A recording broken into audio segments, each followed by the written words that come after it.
오늘은 우리 마태복음 17장을 읽게 됩니다. 널리 알려진 말씀, 우리 변화산 사건이죠. 우리 묵상할 주제가 이 변형되사, 예수님의 그 변화된 모습입니다. 우리 먼저 2절 말씀입니다. 2절 말씀을 함께 읽습니다. 저희 앞에서 변형되사 그 얼굴이 해같이 빛나며 옷이 빛과 같이 희어졌더라. 아멘. 저희 앞에서 변형되사 그 얼굴이 해같이 빛나며 옷이 빛과 같이 희어졌더라. 왜 예수님께서 이렇게 변형이 되셨을까? 변형된 이 모습은 예수님의 본래 모습입니다. 본래 모습이지만은 사람의 모습으로 나타나셨을 때는 본래 모습이 드러나질 않았습니다. 왜 드러나지 않았느냐? 본래 모습을 사람들이 보면 이해하질 못합니다. 왜 이해하지 못하는가? 마태복음 16장에서 베드로가 처음으로 메시아 고백을 합니다. 메시아 고백을 통해서 우리 예수님께서 베드로에게 천국의 열쇠를 맡기십니다. 그리고 그 베드로를 향해서 또 꾸짖습니다. 왜 하나님의 일을 생각하지 않고 사람의 일을 생각하느냐? 하나님의 일은 무엇이라고 말씀했습니까? 예수를 바르게 믿는 것, 예수를 바르게 믿는 것이 하나님의 일입니다. 그러면서 마태복음 16장 마지막에 예수님께서 너희들이 장차 아버지의 영광으로 그 천사들과 함께 올 것을 너희들이 보게 될 것이다. 지금은 너희들이 보질 못한다. 앞으로 너희들이 인자는 뭡니까? 완전한 사람을 인자라고 표현합니다. 그래서 엿새 후에 베드로와 야고보와 요한을 데리고 높은 산에 오르셨습니다. 그리고 그들 앞에서 변형이 되신 겁니다. 본래 모습을 보여주신 겁니다. 얼굴이 해같이 빛났고 옷이 빛과 같이 희어졌습니다. 그리고 곧이어 3절에 보면 때에 모세와 엘리야가 예수로 더불어 말씀하는 것이 저희에게 보이거늘. 생각도 못했던 모세가 등장합니다. 엘리야가 등장합니다. 베드로와 야고보와 요한이 언제 모세를 봤겠습니까? 엘리야를 봤겠습니까? 구약에서 전승으로만 내려오던 모세, 엘리야, 순식간에 모세, 엘리야를 보게 됩니다. 우리가 신앙생활 하다 보면 종종 그런 간증을 듣습니다. 엄청난 환상을 받고 놀라운 다른 사람이 경험하지 못한 그런 신비한 경험들을 경험했다고 하는 간증을 듣게 됩니다. 그런 간증을 들을 때마다 왜 나는 저런 체험이 없을까? 부러워하기도 하고 또 그런 은혜를 사모하기도 합니다. 그런데 그것이 꼭 필요한 사람에게만 주어지는 겁니다. 예수님께서 부활하신 후에 제자들을 만났습니다. 그때 도마라고 하는 제자는 나는 부활하신 예수님을 내가 직접 만나야 믿을 수가 있어. 내 손으로 예수님의 손의 못자국을 만져보고 그 옆구리에 창자국에 손을 넣어봐야 나는 믿을 수 있어. 그때 예수님께서 도마에게 나타나셨습니다. 그리고 도마에게 어떻게 말씀합니까? 너는 나를 본고로 믿느냐? 꼭 그렇게 환상을 보고 신비한 경험을 해야 나를 믿겠느냐? 보지 못하고 믿는 자가 복이 있다. 무슨 말씀입니까? 좀 더 쉽게 설명하면 우리가 운전을 하게 될 때 자동차 보험을 꼭 필수적으로 가입을 해야 됩니다. 보험을 가입한다고 하는 것은 불의의 사고를 위해서 가입하는 겁니다. 그러면 보험에 가입했다고 해서 교통사고가 나는 게 좋습니까? 나지 않는 게 좋습니까? 어떻습니까? 평생 보험료를 내지만은 자동차 사고 한 번도 안 나는 게 가장 바람직한 겁니다. 바꿔 말하면 평생 예수 믿으면서 어떤 신비한 경험 하지 않았지만은 성경 말씀 그대로 믿을 수 있다고 하는 것, 그건 신비한 경험 하지 않아도 그 이상 좋은 신앙이 없습니다. 얼마나 못 믿으면 만져봐야 되고 찔러봐야 됩니까?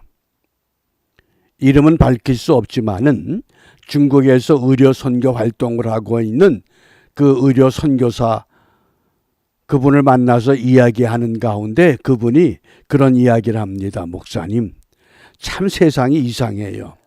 꼭 사람들이 뭘 봐야 믿으려고 그러고 이미 말씀에 다 나와 있는데 꼭 그렇게 찔러야 되고 만져야 되고 먹어봐야 믿겠습니까? 너무 이상합니다. 이미 기록된 말씀 이것만 가지고도 간증거리가 수천 수만 가지인데 너무 세대가 악해졌다는 거예요. 그러니까 우리 예수님께서 내가 너희들에게 보여줄 표적은 요나의 표적밖에 없다. 내가 3일 만에 부활했다. 다른 표적 무엇이 중요하겠느냐? 그렇게 말씀하신 거예요. 그러면 왜 모세와 엘리야나, 물론 제가 이미 누차 설명을 했습니다. 모세는 율법을 대표하는 선지자, 또 엘리야는 선지서를 대표하는 선지자.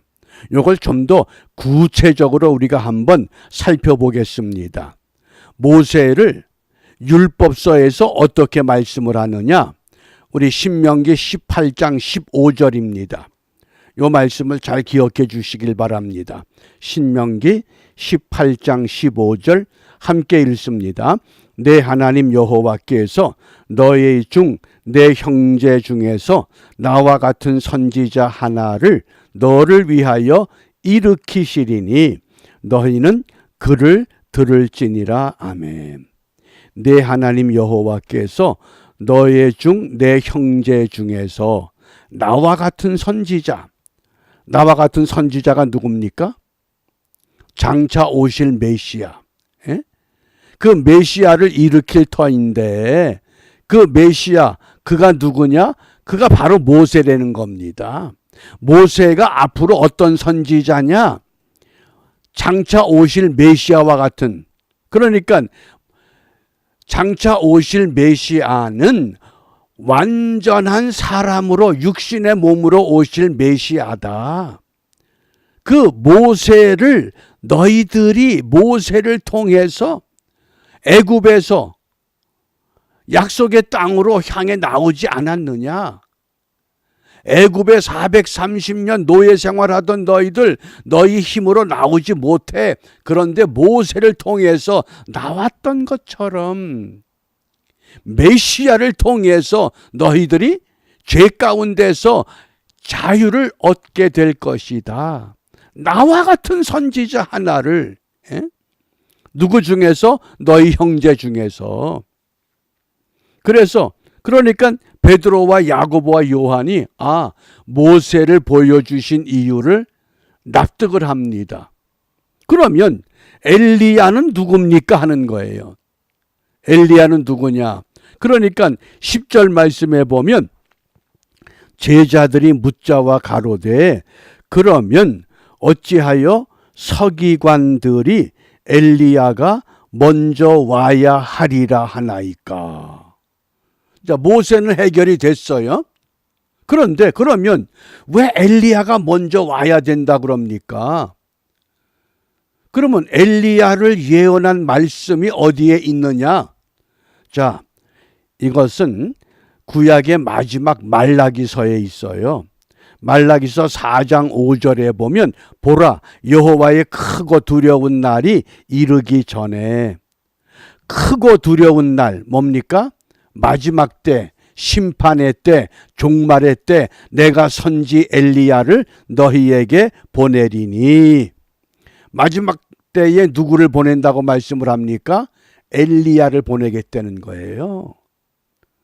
그 엘리야가 무엇을 하느냐? 그가 아비의 마음을 자녀에게로 돌이키게 하고 자녀들의 마음을 그들의 아비에게로 돌이키게 하리라. 돌이키지 아니하면 두렵건대 내가 와서 저주로 그 땅을 칠까 하노라. 그러니까 제자들이 구약에서 엘리야가 선지자를 대표했는데 마지막 선지자 엘리야가 누구였느냐? 그가 바로 세례 요한이었구나 하는 것을 드디어 깨닫게 된 겁니다. 그래서 12절 말씀을 오늘 보면 내가 너희에게 말하노니 엘리야가 이미 왔으되 사람들이 알지 못하고 임의로 대우하였도다. 어떻게 엘리야를 대우했어요? 세례 요한을 목을 쳐 죽였잖아요. 무엇 때문에?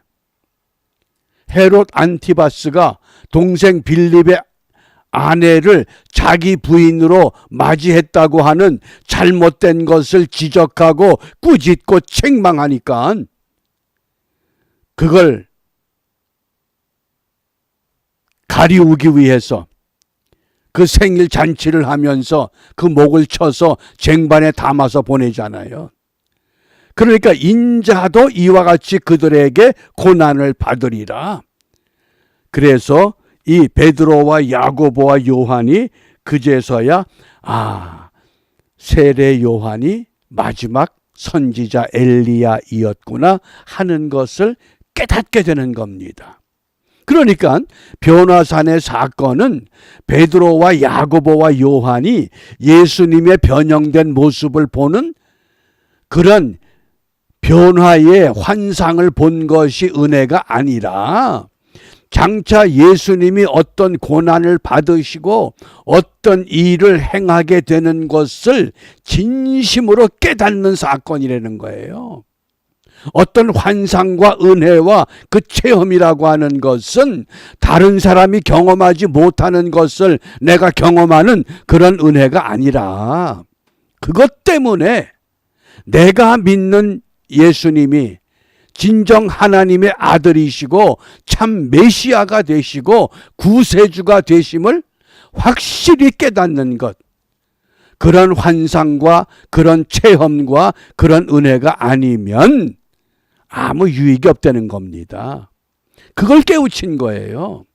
그게 변화산 사건이라고 하는 것.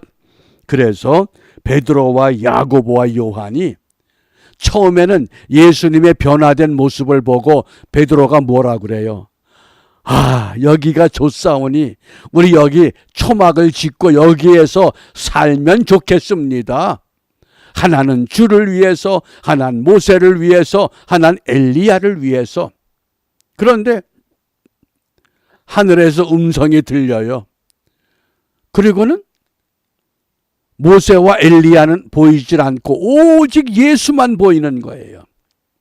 그러니까 우리의 신앙생활의 포커스는 뭡니까? 환상도 체험도 아니라 오직 예수밖에 없다는 거예요. 어떻습니까? 우리의 신앙생활의 초점이 오직 예수님에게만 모아져 있습니까? 근데 그렇지 않은 것이 너무 우리가 우리 주위에서 자주 하게 되기 때문에 그것이 조금 안타깝죠.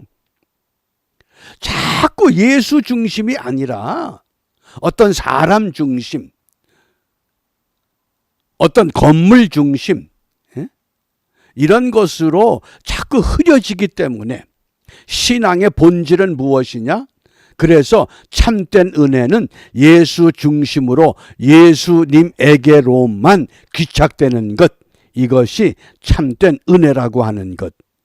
그래서 오늘 우리가 이런 은혜를 회복하기 위해서 무엇을 기도하라고 말씀하시는가? 로마서 12장 2절이에요. 너희는 이 세대를 본받지 말고 오직 마음을 새롭게 함으로 변화를 받아. 이때 변화를 받아라고 하는 이 단어가 마태복음 17장에 나오는 변형돼서 하는 단어와 똑같은 단어예요. 예수님만 변형된 것이 아니라 나도 너희들도 변형되라는 뜻이에요. 어떻게? 마음을 새롭게 마음을 바꾸라는 거예요. 그게 올바른 신앙생활이에요. 어떻게? 이 세대를 본받지 말아야 된다. 그래서 우리 마음이 새롭게 되는 것, 이건 명령입니다. 이 로마서 12장 2절은 바울을 통해서 우리에게 주시는 명령이에요. 너희가 마음을 새롭게 변형시켜라. 해도 되고 안 해도 되는 것이 아니에요. 우리 마음이 변형되면 예수님의 변형되었던 그런 모습, 그런 신앙의 삶을 우리도 회복할 수 있다고 말씀하신 거예요. 그래서 오늘 우리 기도가 무엇이냐? 하나님의 온전하신 뜻을 깨달아 알아야 된다는 거예요. 하나님의 온전하신 뜻이 뭡니까? 이 땅의 모든 사람이 구원받아야 될 것이에요. 어느 누구만 구원받고 어느 민족만 구원받고, 그러니까 마지막 하나님께서 원하는 것은 뭡니까? 예루살렘에서 시작된 복음의 시작이 다시 백투 예루살렘, 예루살렘으로 복음이 들어가야만 된다는 거죠. 그것이 백투더 예루살렘이라는 거예요. 근데 백투더 예루살렘을 해결할 수 있는 열쇠가 어디 있는 줄 아셔요? 지금 전 세계가 전부 이슬람화되고 잘못된 방향으로 움직이고 있잖아요. 근데 유일한 단서가 지금 자유대한민국에 불씨가 꺼질 듯 말 듯 지금 남아 있어요. 그래서 한국 교회가 회복이 돼서 남과 북이 통일이 되잖아요. 그러면 이 통일이 되면 어떻게 돼요? 이게 서진 정책이 되는 거예요. 계속 육로로 해서 예루살렘까지 연결이 되는 겁니다. 이게 서진 정책이라고 그러는 거예요. 선교를 위한. 그래서 백투더 예루살렘의 길이 열려요. 마지막 때에 하나님께서 이루기를 원하시는 것, 어디를 통해서? 한국 교회를 통해서. 그래서 우리 한국 교회가 마지막 소망이라고 하는 겁니다. 우리가 이런 소망을 부여잡고 다시 한번 오직 마음을 새롭게 함으로 변화를 받아. 그래서 변형돼서 하는 이 말씀이 신약성경에 4번밖에 나오질 않아요. 그런데 어떻게 변형되느냐? 하나님의 성령으로 변형될 수밖에 없다고 말씀을 하셨어요. 주 성령으로. 성령의 도움이 아니면은 어느 누구도 이것을 변형할 수 없다고 말씀을 하신 겁니다. 그래서 우리가 이제 정말 하나님의 성령의 도움을 힘입어서 철저하게 주님의 은혜를 회복하여 복음의 전초 기지가 됐던 그 예루살렘을 향해서 다시 한번 이 복음을 들고 나가는 그런 은혜가 회복되기를 소망하고 그 일을 이루기 위해서 남북의 문제가 속히 해결될 수 있도록 우리가 결단하고 다짐하는 복된 하루가 되시기를 바랍니다. 기도합니다. 은혜로우신 아버지 하나님, 부흥의 불길을 끄지 아니하시고 어느 곳에 그 구루터기를 남겨 두셨기 까닭에 그 구루터기를 통해서 하나님의 부흥이 다시 일어나기를 원하십니다. 비옵기는 자유대한민국 한국교회의 소망이 아직도 하나님의 부흥을 갈망하는 믿음의 사람들, 믿음의 교회가 남아있는 줄 아오니 이 소망의 불씨를 다시 한번 일으켜서 예루살렘을 향하여 복음을 들고 갈 수 있는 하나님의 의도가 우리 모두에게 되살아나서 남과 북의 문제를 해결하여 7,500만, 8천만 민족이 믿음으로 하나 되어 예루살렘을 향해 힘차게 나갈 수 있는 축복의 날이 속히 도래할 수 있도록 우리 모두를 새롭게 하시고 강건케 하시고 하나님의 영으로 충만케 변화시켜 새로운 역사를 이루어 나가는 일에 하나가 되는 은혜를 회복시켜 주시옵소서. 이런 은혜를 사모하며 오늘도 믿음으로 승리하는 우리 모두가 되도록 축복하여 주시옵소서. 예수님 이름으로 기도합니다. 아멘.